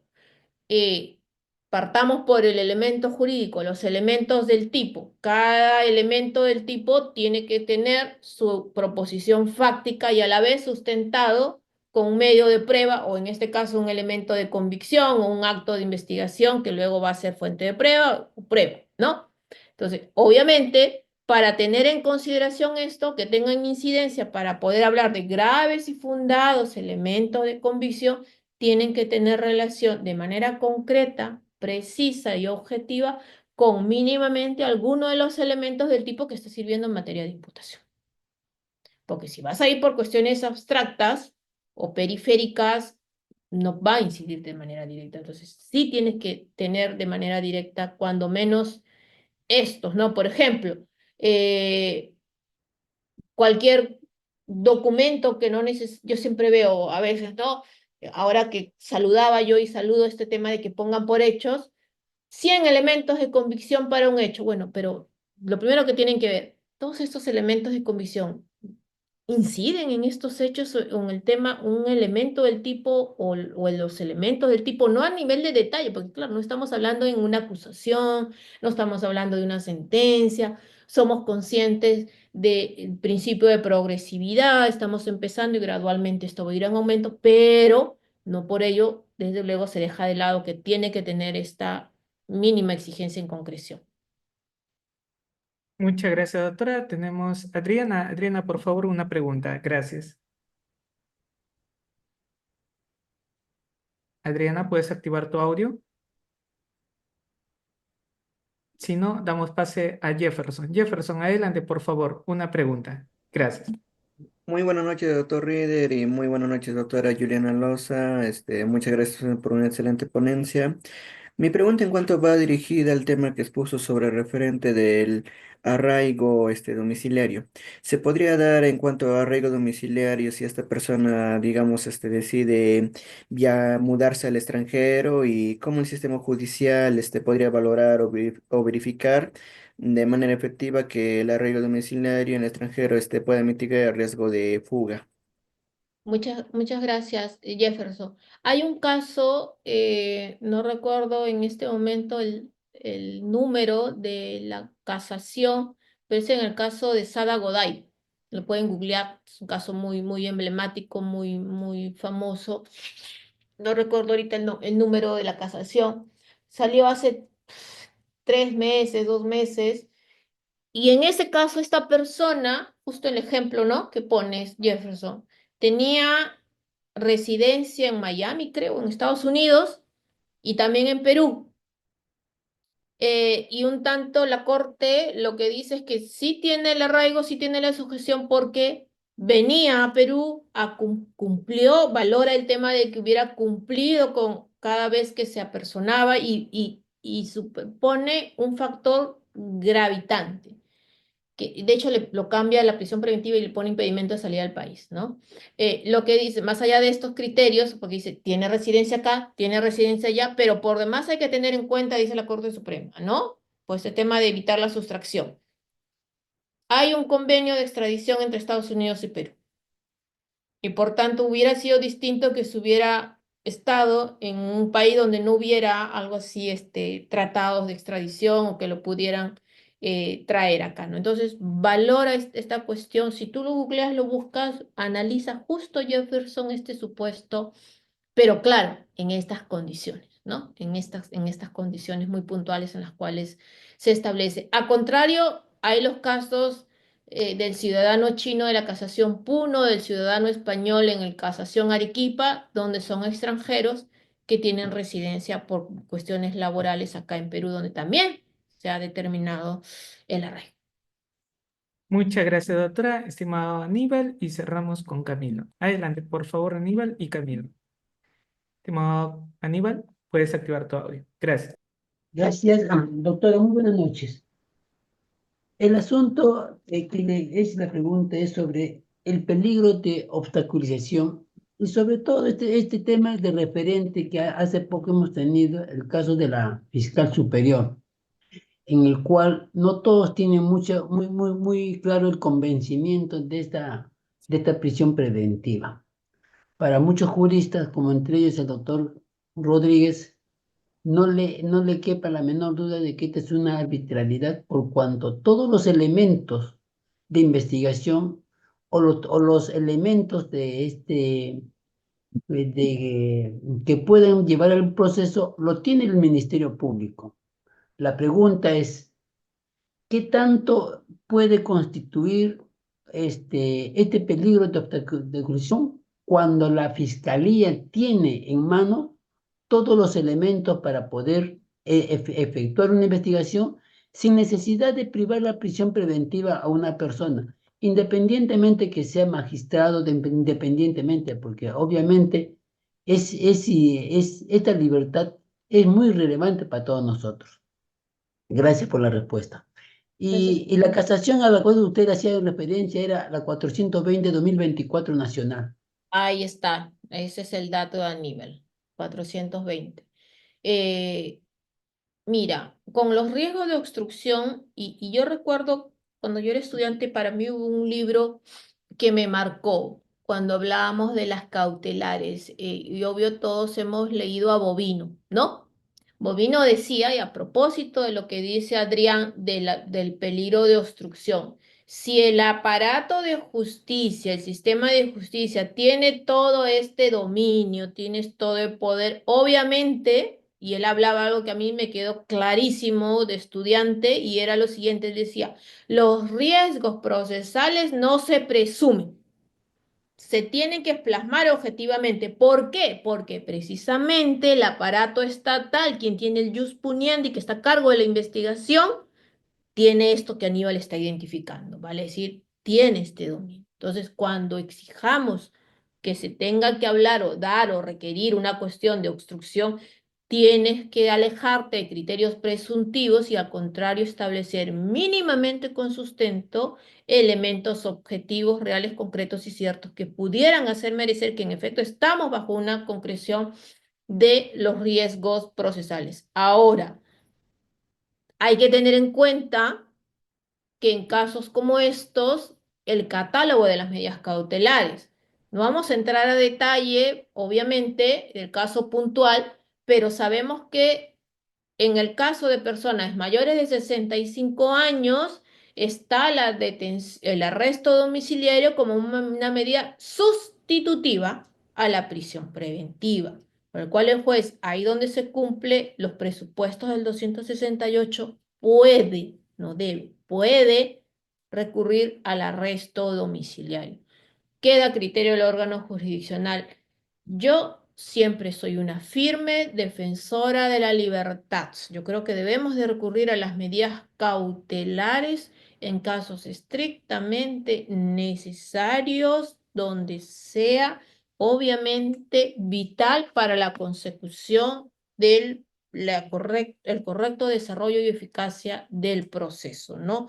Con cargo obviamente a que se analice de manera debida el caso en específico, pero yo creo que si hablamos en términos generales, sin lugar a duda, se tiene que dar mínimamente estas exigencias.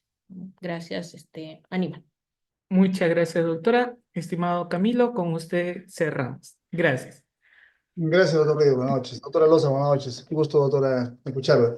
Doctora, cuando hablamos esto de que se puede, en el debate de la prisión preventiva, se puede cuestionar el hecho y además se puede cuestionar los elementos de convicción cuando estos hayan sido obtenidos de manera violatoria, ¿no?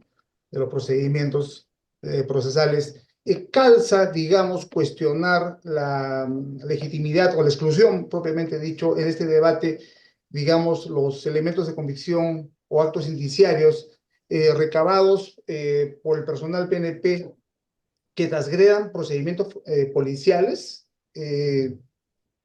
como por ejemplo también supuestos de que se cita a la Defensoría Pública para que esté el defensor público, pero este no asiste y se lleva a cabo una diligencia. De acuerdo a su experiencia, doctora, ¿qué otros supuestos o casos estarían en este tipo de exclusión? Gracias, doctora. Muchas gracias, Camilo. Sí, de hecho, te diré que sí es posible y ahí hay que tener en cuenta la casación Huánuco, que hace la diferencia entre prueba irregular y prueba ilícita. Y te cuento, hace como 2 meses nosotros obtuvimos vía apelación que la Sala Penal Nacional, la resolución se dictó oralmente, así que la encuentras en YouTube de Justicia TV. Precisamente la Sala Penal Nacional nos dio la razón porque los actos actos de investigación, los elementos de convicción que se habían obtenido durante las diligencias preliminares se habían obtenido quebrando derechos fundamentales, sobre todo el derecho de defensa. ¿Qué había sucedido, Camilo? Y lo cuento siempre para que se reclame, por favor, reclámenlo. Ya hay antecedentes. Esta que te estoy contando, puntual. La sala dispuso, revocó y dispuso la libertad de 11 personas. Puntualmente.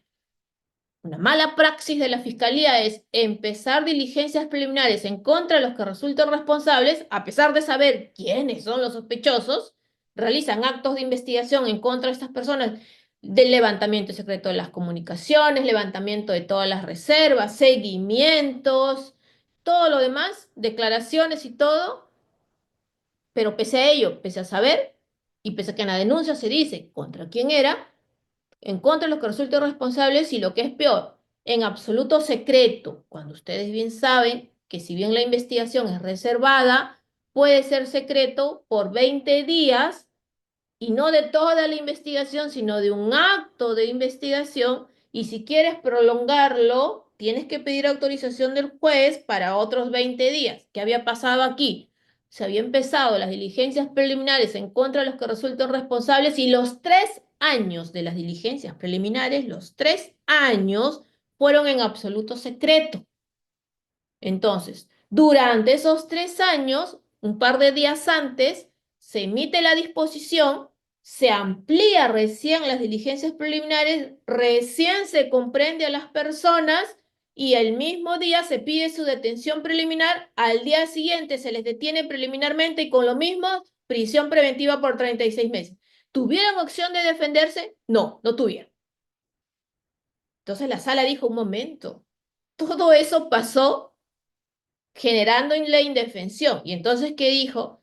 Estableció que todos esos elementos de convicción no tenían validez para dar por cumplido el primer presupuesto material contenido en el artículo 268 del Código Procesal Penal. Después le puedo pasar con Reader el link de la audiencia porque lo debatimos todo un día, y la decisión, a mí me gustó una frase que usó la sala. Dijo, el fin no justifica los medios. ¿Puedes investigar? Sí, pero debidamente. De pronto, Reader, después me haces acordar mañana para alcanzarte el link de la audiencia. Está en Justicia TV, fue una audiencia muy bonita. Lo batallamos con Humberto Abanto. Nos tocó hacer dupla en esta, así que tuvimos un debate muy candente y ahí está ahí. Revísenlo y la sala, una impecable resolución en este sentido. Así que me haces acordar, Reader, para que mañana compartas el link de la audiencia. Y si no vemos, yo tengo la audiencia en vídeo, lo subimos, te lo paso, lo subes a un drive y ya lo compartes. Una audiencia pública, una resolución muy importante que nos sirve para todos. Así que es eso, Camilo, si cabe.